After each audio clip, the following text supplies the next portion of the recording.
The NFL is going to award their honors on Saturday, and yeah, some of the categories they'll get right, some of them they'll get absolutely wrong. But here are the real deal, honest NFL honors awards, or at least what they should be. So got all the major categories. We have some fun ones thrown in there as well. So let's start things off the top. So offensive player of the year. Now, offensive player of the year generally just means whatever offensive guy ended up number 2 in MVP, as MVP generally goes offense anyway. But Derrick Henry, yes, king, bow down. The best running back in the NFL, the best all-around running back in the NFL is Dalvin Cook. But yeah, 2,027 yards rushing, 17 touchdowns, 3 200-yard games. Respect. Now, couldn't get it down the playoffs, but it be what it be. Next up, defensive player of the year. They should really just rename this the Aaron Donald Award, because he's going to win it every single year until he retires and then just goes into knife fighting. I don't know. But Aaron Donald, 105 pressures, 13 and a half sacks, first ballot Hall of Famer. We're seeing the peak run of an absolute dominant defensive force. Now, if that rib would have been good for the Green Bay game, would have been kind of nice, but what can you do? Next up, comeback player of the year. Yeah. They honestly should rename it the Alex Smith Comeback Player of the Year, because, I mean, throw out, he started 7 games, whatever, they got some wins, great, but the fact that he got back in the saddle, back on the field after that injury, it's amazing. It's inspiring. It's wow. And if this is it for Alex Smith, the number 1 overall pick in 2005, it's been a hell of a career, man. Next up, the worst player of the year. I think we know who it is.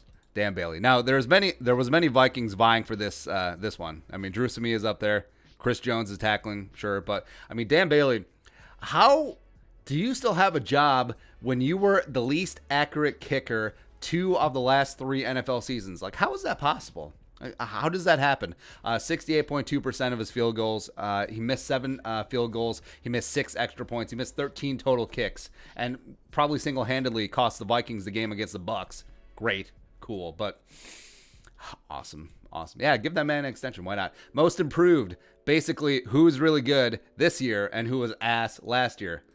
Josh Allen, come on in. That's right, the pride of Wyoming, the most polarizing draft prospect in NFL history. 4,544 yards passing, 37 touchdowns. Really took off this year. Was easily in the MVP conversation at the beginning of the season. Led the Bills 2 playoff wins, AFC title game. It's awesome. You do have to feel good for Bills Mafia, and he should thank his lucky stars that Brian Daboll didn't get a head coaching job, so he gets to run it back with that great OC for 1 more year.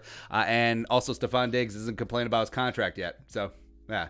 Most overrated player in the National Football League. Now, he didn't win this award until like a week ago. So, Matthew Stafford. So, as a fan of a team in the NFC North, I've never feared Matthew Stafford. I've respected Matthew Stafford. I like him as a tough dude, big arm, but, confusing him with the next great quarterback, I mean, no. I mean, he was not the reason why Detroit had some mild success. Like, he was part of that. He was part of that problem. He was. Like, he had Megatron throughout his entire career, peak Megatron, and they've never won a playoff game. They never won the division. Put up great stats, sure. But, I mean, all of this talk lately, especially from CBS, is like, is Matthew Stafford a Hall of Famer? He's made 1 Pro Bowl. He's never been an All-Pro. I don't understand. Yes, he puts up gigantic numbers, and compared to, like, historical quarterbacks like Joe Montana, it's like, oh, that's really big. You do have to factor in era. I mean, just slightly, but I don't know. Career quarterback rating below Kirk Cousins, but yet he's the savior. He's the guy. Rams, cool. I don't know. I still like the guy, but I don't like the again, the overrated part is not through any part of the player. Not through any fault of theirs. It's always the national jabroni media haircuts. They're just Matthew Stafford. Most underrated. Yes. Danielle Hunter. You could honestly make a case that Danielle Hunter was the Vikings defensive MVP this year, and he didn't play it down because how bad that pass rush was, as well as how terrible they were against the run. Danielle Hunter is the most complete edge rusher in the NFL. How convenient we forget. how conveniently we're just like, oh, just slips our mind that Danielle Hunter is great. He's the youngest at 50 sacks, was #1 in pressures in 2019 amongst guys who didn't get to go against Riley Reef twice a year, and is going to come back with a vengeance. He's working out. He's 100% good to go, and he's going to bring cases on all you bitches. That's right. You are going to remember the name Danielle, the real deal Hunter. Bring it on, baby. Woo! Let's go. LSU. Go Tigers. Speaking of Tigers, Offensive Rookie of the Year. Yes. Now, I understand.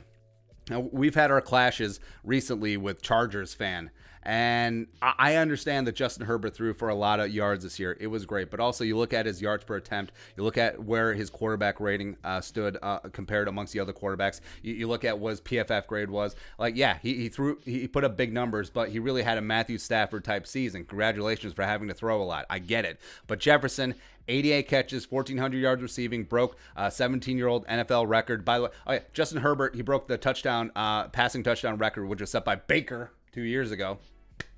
Congrats on breaking that long-standing historical record. Baker Mayfield's rookie touchdown record really was like Roger Maris, just chasing it. Chasing 61. Let's go. But with second-team All-Pro, Justin Jefferson was PFF's #2 graded wide receiver. He's better than Von Adams, by the way. And, with as badly as the national media just has a hard-on for trashing Kirk Cousins, like, doesn't that amp up the degree of difficulty? Justin Jefferson was able to have a top 2 rookie receiving season of all time with the quarterback who is the worst. That should just ratchet up a little bit. And by the way, so Chargers fans, it really blows my mind. Like, they're really going deep inside the numbers just to make rookie records that Herbert broke. It's like, well, he set the record for most 242 plus yards passing game in odd numbered weeks when Mercury was in retrograde. Please. Yes, respect. He had a good season. It was not as good as Justin Jefferson. Justin Jefferson is already a top 5 receiver in the league's top 5 as position. Can't say that about Herbert. Defensive Rookie of the Year. Woo. It really is only one answer. Chase Young. Yeah. #2 overall pick, the pride of Ohio State University.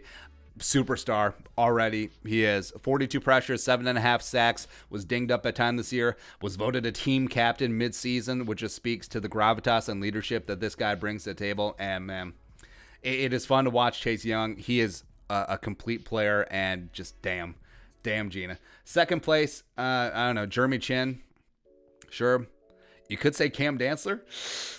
There we go. Coach of the Year, Kevin Stefanski. Former Vikings offense coordinator Kevin Stefanski. The Browns went 11-5 from 6-10 the Freddie Kitchens year last season. They won a playoff game against their rivals, the Steelers. And Baker played the best ball of his career, former #1 overall pick. But you said that rookie touchdown record, great. And offensive line was the best in the National Football League. And Chubb and Hunt were just dynamic back there. Stefanski, man, I've always respected him. I did not know he was going to blow up this big, this fast, but damn, respect. The Browns finally got some stability. They finally got themselves a good one at head coach. Now, MVP. So, what do we do here, right? Because I don't want to say it, and I refuse to say it, but it would take a big person to just have some respect and admiration for someone who does not necessarily deserve it. Actually, you know what? Instead of awarding the MVP this year, the National Football League should really, really honor the frontline workers. That's right, because the NFL did not miss a single game during the height of the pandemic, and it would really be the height of poor taste to name an MVP this year. Really would. It would. The NFL missed 0 goose egg D'Angelo Russell games thanks to the leadership and courage of frontline workers and the men and women who day and night put in work testing, vaccine development. They are the real MVP, and frankly, to suggest that anyone else, any single player, any quarterback who lost another NFC title game should be the MVP, it's gauche. For shame. For shame. So the MVP, frontline workers, you're the real MVP. That's right. But your thoughts, real NFL honors awards. If you disagree, you are incorrect. But let us know in the comment section below. Subscribe for daily Vikings takes. I'll support that work. Pull some of Venmo. But until next time, Skol, production value.